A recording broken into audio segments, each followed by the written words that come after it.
You're watching Daily News Podcast on Mangalore Today, your guide through the complexities of today's news landscape. From local achievements to challenges we face, we're here to bring you the full picture. The iconic Kalasha structure at Pumpwell, Mangaluru, which was dismantled a decade ago during the construction of the Pumpwell flyover, is now on the verge of being fully restored. The restoration work, which began on October 25th, is currently in its final phase, with the Kalasha crown set to be fully reinstated by the new year. The rejuvenated spot will be named Mahavir Vrit and will showcase decorative lighting, flower shrubs, and a granite nameplate. With the support of local organizations and residents, the 20-ton Kalasha was carefully lifted and transported to its new location on the Pumpwell-Garodi Road stretch. The Jain Society is diligently overseeing the installation work to ensure the Kalasha is reinstated exactly as before. This significant restoration project, costing approximately 12 lakh, is expected to be completed by January, marking a new chapter for the iconic Kalasha at Pumpwell. In anticipation of the Gitotsava festivities at Sri Krishna Math in Udupi, the schedule for Prime Minister Narendra Modi's upcoming visit has been moved up. The Lakshakantha Gita Parayana program will now commence 40 minutes earlier, with the PM's roadshow scheduled between 11 a.m. and 11:30 a.m. Modi will first visit Lord Krishna's temple, partake in the Gita chanting ceremony, and then meet with Paryaya Pejawar Putiji Math Seer Sri Suganendra Tirtha Swamiji. The city is abuzz with saffron decorations as security tightens, with over 3,000 personnel deployed. Barricades, patrols, dog squads, and bomb disposal units have been put in place to ensure a smooth visit. Devotee entry at Sri Krishna Math will be restricted on the day of the visit, with extensive traffic diversions and parking arrangements made. The people of Udupi eagerly await the Prime Minister's visit to their revered city. In a daring theft, a cunning thief disguised as an electrician targeted the residents of Dikshit in Daraj Sajipanadu village, Bantwal. The thief managed to steal 7 grams of gold valued at 42,000 and 6,000 in cash, while only Sarojini was present at home during the incident. The family members were away attending a wedding in Mangalore. The imposter arrived between 2 p.m. and 3 p.m., claiming to be sent by Dikshit for electrical repairs. Taking advantage of the situation, the thief slyly made away with the valuables hidden under a cot. The unsuspecting Sarojini fell victim to this elaborate ruse. Bantwal Rural Police have initiated an investigation into the matter. In a proactive move against illegal waste dumping, the Puduvillage panchayat has imposed a fine of 3,000 on a man caught trying to dump garbage in a public area at Amimar. The panchayat president, Ramlan Maripala, who is serving his second term, had earlier warned of strict actions to curb such practices. A reward of 1,000 was also announced for information leading to the identification of culprits. When alerted by locals, President Maripala, with police assistance, apprehended the offender, who was attempting to dump waste from a hotel late at night. The Panchayat Development Officer, Smruti U, swiftly collected the fine and issued a stern warning to deter future violations. Let's work collectively to keep our surroundings clean and green. In an act of vigilance and unity, the public of Mangaluru handed over a city bus to the Pandeshwar Traffic Police after it was driven recklessly near the Bejai government bus stand junction. The route number 15 bus from Lalbagh to Mangaladevi was reportedly speeding and driving negligently, causing a collision with a bike at the junction. This incident alarmed pedestrians and motorists in the area. Taking matters into their own hands, the public stopped the bus, confronted the driver, and alerted the police. The police have seized the bus, emphasizing that it will only be released once the necessary fine is paid. Let's stay vigilant and ensure safety on the roads of Mangaluru. In a major breakthrough, local police in Tokotu have nabbed 6 individuals involved in a significant fraud case. The accused attempted to pledge fake gold ornaments worth lakhs of rupees at a finance firm. One suspect, Naufal, is currently on the run. The arrested individuals include Vikram, Ismail, Muhammad Misbah, Umar Farooq, Imtiaz, and Zahim Ahmed. The fraud came to light when the ornaments, bearing 916 purity hallmarks, were found to be fake upon closer inspection. The accused managed to secure loans based on these fraudulent items. The finance company owner's vigilance led to the discovery of the scam, prompting a police investigation. The arrested suspects have been found in possession of cash, mobile phones, and fake gold ornaments.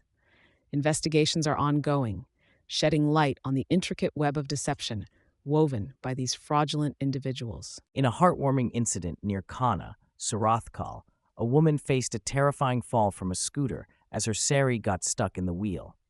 The unfortunate incident was captured on the dashcam of a bus trailing behind. Displaying remarkable empathy, the bus driver, Moaid, promptly halted the bus, came to the aid of the injured woman, and swiftly transported her to the hospital for medical care. After ensuring she received the necessary treatment, he resumed his route without hesitation.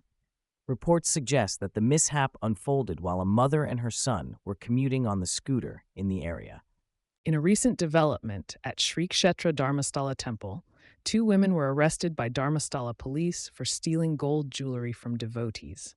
The culprits, Bibi John and her daughter Masabi at Arthi, were residents of Gangadhar Nagar in Hubballi. They stole gold ornaments worth 6,079 from a devotee from Andhra Pradesh and managed to evade authorities for 5 months. With diligent efforts, the police led by Sub-Inspector Samarth Ganigar apprehended the duo near Dwarka, Dharmasthala. The accused have a history of similar thefts at temples. Gold worth 5,032 was recovered from their residence in Hubballi. Following legal proceedings, they were remanded to 14 days of judicial custody by the Belthangadi court. The police operation was guided by DYSP Rohini CK and executed by Inspector Subapur Math, along with a dedicated team from Dharmasthala Police. In Mangalore today, a shocking verdict has been delivered in Dhaka, where former Prime Minister Sheikh Hasina has been sentenced to 21 years in prison for alleged irregularities in a government housing project. The court also sentenced her 2 children to 5 years each in absentia. The judge stated that the plot was allotted to Hasina in a manner that exceeded legally authorized jurisdiction.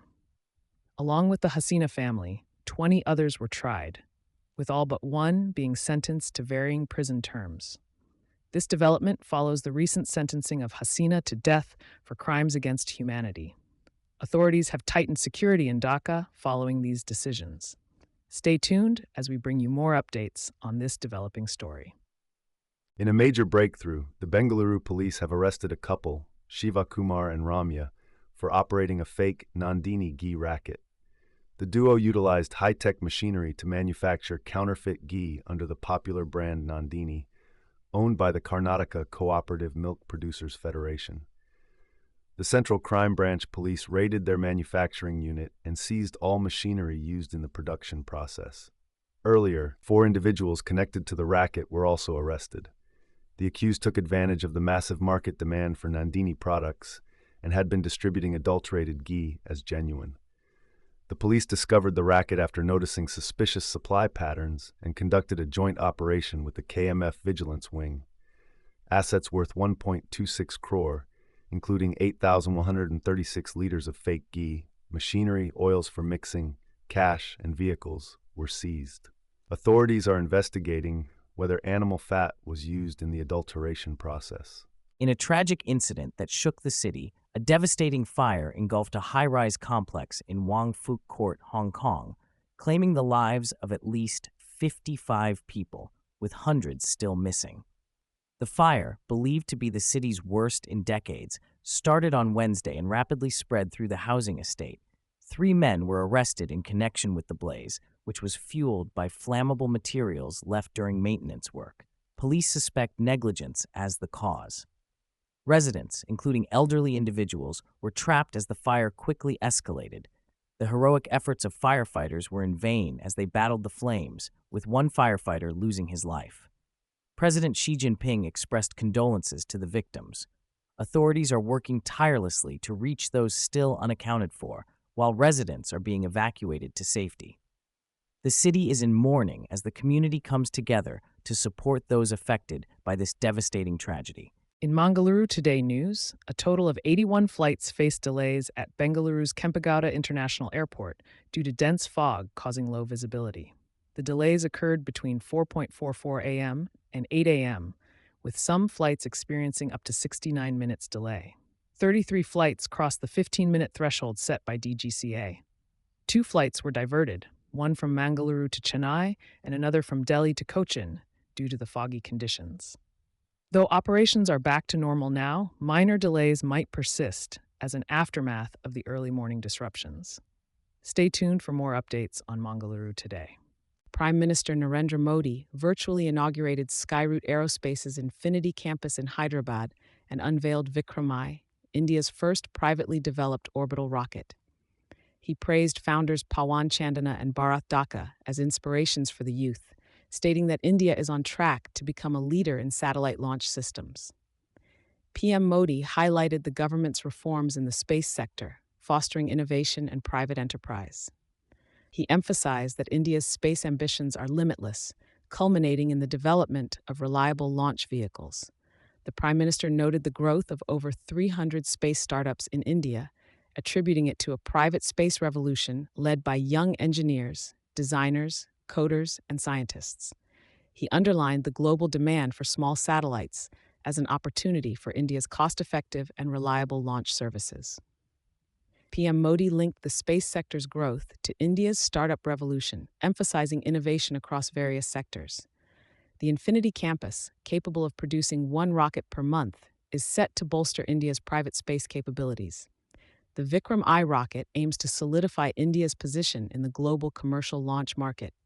Skyroot Aerospace, led by IIT alumni and former ISRO scientists, is gearing up for full-fledged commercial orbital missions with this significant milestone. In a shocking incident at a girls' hostel in Itagi, Kukaner Taluk, a Class 10 student, gave birth to a baby boy, leading to a POCSO case against the accused youth, Hanumapaguda. The girl, enrolled in the government hostel for schooling, went into labor unnoticed until her cries caught her peers' attention. Both mother and newborn were rushed to the district hospital and are reported to be in stable condition. Authorities have taken strict action against the hostel staff for negligence and have suspended 6 individuals in connection with the case. Deputy Commissioner Dr. Suresh Itnal has ordered a thorough investigation into the incident, ensuring justice prevails. In a significant development, the Chitradurga District and Sessions Court has acquitted Muruga Mutt seer Shivamurthy Muruga Sharana and 2 others in a POCSO case. The verdict, delivered by Judge Gangadharappa Hadapad, brought complete relief to Shivamurthy Muruga Sharana, Rashmi, and Paramashivaya. The case, registered in 2022 after allegations of sexual harassment and exploitation by 2 minor girls associated with the Mutt, gained widespread attention. The defense argued that the accusations were fabricated due to internal disputes within the Mutt, while the prosecution presented the victims' accounts as evidence. The final arguments were heard on November 18th, before the verdict was reserved. Senior advocate C.V. Nagesh represented the seer during the trial, which saw statements from witnesses, complainants, and investigating officials. This case has been closely followed across the state, involving multiple rounds of investigation and arrests. Thank you for being with us for today's edition of the Daily News Podcast. To explore more about the stories we've discussed, MangaloreToday.com is the place to go. And for the latest news delivered directly to you, subscribing to our channel is the way. Take care.